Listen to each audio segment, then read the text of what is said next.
రాష్ట్రపతి అబ్దుల్ కలాం మృతికి సంతాపంగా కాసేపట్లో కేంద్ర కేబినెట్ భేటీ కానుంది. ఈ సమావేశంలో కలాంకు శ్రద్ధాంజలి ఘటించనున్నారు. ఈ సమావేశంలో కలాం అంత్యక్రియలపై కేంద్ర మంత్రివర్గం ఓ నిర్ణయం తీసుకుంది. ఇక ఈ అంశంపై మరింత సమాచారం మా ప్రతినిధి ఢిల్లీ నుండి శిరీష్ అందిస్తారు. Shirish, over to you.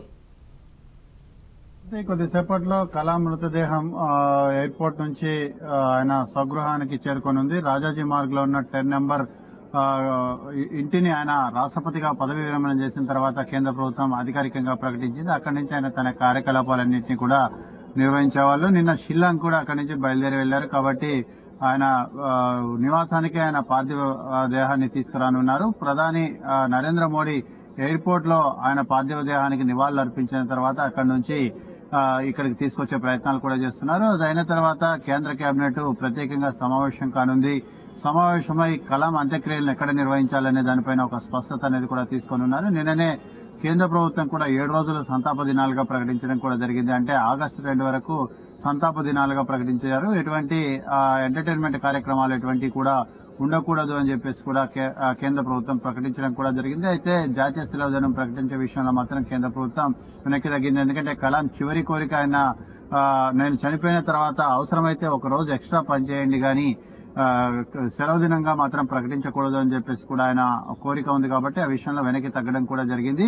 ఆయా రాష్ట్ర ప్రభుత్వాలు ఐచ్ఛికంగా సెలవు ఇచ్చుకుంటే మాత్రం దాని విషయంలో అభ్యంతరం లేదని చెప్పేసి కూడా కేంద్ర ప్రభుత్వం ప్రకటించడం కూడా జరిగింది. అయితే కలాం కుటుంబ సభ్యులు మాత్రం ఆయన స్వస్థలమైన రామేశ్వరంలోనే చెన్నైకి సమీపంలో ఉన్న ఒక ద్వీపమైన రామేశ్వరంలోనే ఆయన అంత్యక్రియలు జరపాలని చెప్పేసి కూడా విజ్ఞప్తి చేస్తున్నారు. ఎందుకంటే కలాం అన్న 99 సంవత్సరాల వయసున్న వ్యక్తి కాబట్టి వాళ్ళందరూ కూడా ఇక్కడికి రావాలంటే కొంత ఇబ్బందికరమైన పరిస్థితి. కాబట్టి ఆయన స్వస్థలంలోనే అంత్యక్రియలు నిర్వహిస్తే ఆయన చిన్ననాటి స్నేహితులు అదేవిధంగా బంధువులు ఆయనతో కలిసి జ్ఞాపకాలు పంచుకున్న అనేక మంది కూడా అక్కడే ఉన్నారు. కాబట్టి ఆ మృతదేహాన్ని అక్కడికి తరలించేందుకు కేంద్ర ప్రభుత్వం సహకరించాల్సిందిగా కలాం అన్న కొడుకు నిన్న విజ్ఞప్తి చేయడం కూడా జరిగింది. దీనిపైన కేంద్ర ప్రభుత్వం ఒక నిర్ణయం కూడా తీసుకునే అవకాశం కూడా కనపడుతుంది. ఎందుకంటే సాయంత్రం వరకు ఇక్కడ ప్రముఖుల సందర్శనార్థం ఆయన మృతదేహాన్ని ఆయన నివాసంలో ఉంచి సాయంత్రం చెన్నైకి తరలించేందుకు ఏర్పాట్లన్నింటినీ కూడా చేస్తున్నారు. చెన్నై నుంచి రామేశ్వరం తరలించేందుకు కూడా ఏర్పాట్లన్నింటినీ కూడా ఉన్నాయి. కాకపోతే కేంద్ర కేబినెట్ మాత్రం ఒక నిర్ణయం అనేది కూడా తీసుకోవాల్సి ఉంటుంది. సాధారణంగా కుటుంబ సభ్యుల యొక్క కోరికను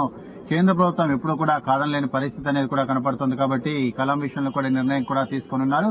అయితే మొదట కేబినెట్ సమావేశమై కలాం మృతికి సంతాపాన్ని ప్రకటించే అవకాశం ఉంది. ఈ రోజు పార్లమెంట్ ఉభయ సభలు కూడా కలాం మృతికి సంతాపాన్ని ప్రకటించిన తర్వాత నిరవధికంగా వాయిదా పడతాయని చెప్పేసి పార్లమెంటరీ వ్యవహారాల శాఖ మంత్రి వెంకయ్యనాయుడు కూడా చెప్పారు. కాబట్టి ఈ రోజు పార్లమెంటు కార్యక్రమాలు ఏంటి దాదాపుగా ఉండే అవకాశం కూడా లేదు. ఒక టైం తర్వాత అంటే ఆయన మృతదేహం ఇంటికి చేరుకున్న తర్వాత అరేంజ్మెంట్స్ అన్ని కూడా చేసి అప్పుడు ప్రముఖుల సందర్శనార్థం దానికి ఆయన అనుమతించే అవకాశం కూడా కనపడుతోంది. తర్వాత సాధారణ పబ్లిక్ కోసం కూడా అనుమతించే అవకాశం కూడా కనపడుతోంది. కాబట్టి ఏర్పాట్లన్నింటి కూడా ఆయన స్వగృహంలో కూడా జరుగుతున్నాయి. అక్కడి నుంచి మొదట సేనాభవన్ కు తీసుకొస్తారని చెప్పేసి కూడా చెప్తున్నారు. ఎందుకంటే ఒక మాజీ రాష్ట్రపతి కాబట్టి సైనిక వందనాలతోటి మృతదేహాన్ని తీసుకొచ్చే అవకాశం ఉంది. ఈ రోజు ఉదయం షిల్లాంగ్ లో మేఘాలయ గవర్నర్ ఆయన మృతదేహానికి నివాళులర్పించిన తర్వాత గవర్నర్ ముఖ్యమంత్రి అక్కడి నుంచి గౌహతికి తరలించడం జరిగింది. గౌహతి నుంచి కూడా ఇప్పుడు ఢిల్లీకి తరలించారు.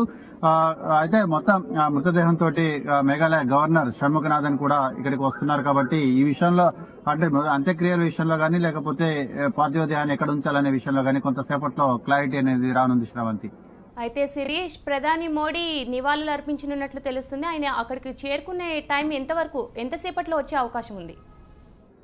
అయితే ఆల్మోస్ట్ గా మోడీ ఎయిర్పోర్ట్ కు చేరుకున్నారు. పాలం ఎయిర్పోర్ట్ కి చేరుకున్న అంటే పాలం ఎయిర్పోర్ట్ కి ఇండియన్ ఎయిర్ ఫోర్స్ కు సంబంధించిన ప్రత్యేక విమానంలో మృతదేహం అనేది కూడా చేరుకుంది. దానికి సంబంధించి ప్రక్రియలన్నీ కూడా పూర్తయిన తర్వాత మృతదేహాన్ని ఎయిర్పోర్ట్ లాంజ్ లోకి తీసుకొచ్చిన తర్వాత అక్కడ ప్రధాని నివాళులర్పించనున్నారు. దాని తర్వాత మృతదేహాన్ని స్వగృహానికి తీసుకొచ్చిన తర్వాత కానీ లేకపోతే ప్రెసిడెంట్ ఆఫ్ ఇండియా కూడా రావాల్సి ఉంది. కాబట్టి ప్రెసిడెంట్ ఆఫ్ ఇండియా కూడా తన నివాళులు అర్పించాల్సి ఉంది. కాబట్టి దానికి సంబంధించి కూడా ఏర్పాట్లంటివి కూడా జరుగుతున్నాయి. ఒక దేశ అత్యున్నత వ్యక్తి రాష్ట్రపతిగా ఉన్నన్ని రోజులు దేశ రాష్ట్రపతి పదవికి వన్నె తెచ్చిన వ్యక్తి తర్వాత పదవి విరమణ చేసిన తర్వాత మళ్ళీ అటువంటి రాజకీయాలతోటి అంటి ముట్టకుండా తన పూర్వ వృత్తిని ఎంచుకొని చివరి శ్వాస వరకు కూడా విద్యార్థులకు సేవలు అందించారు. కాబట్టి ఆయన సేవలు అందించిన విద్యా సంస్థలకు సంబంధించిన విద్యార్థులు ఆయన ఇష్టమైన వ్యక్తుల యొక్క సందర్శనార్థం కూడా ఉంచే అవకాశం కూడా కనపడుతుంది. సో ప్రైమ్ మినిస్టర్ ట్రిబ్యూట్ చేసిన తర్వాత మిగిలిన కార్యకలాపాలు కార్యక్రమాలు ఏంటి కూడా జరుగుతాయి. Sravanthi. Right, thank you Sirish.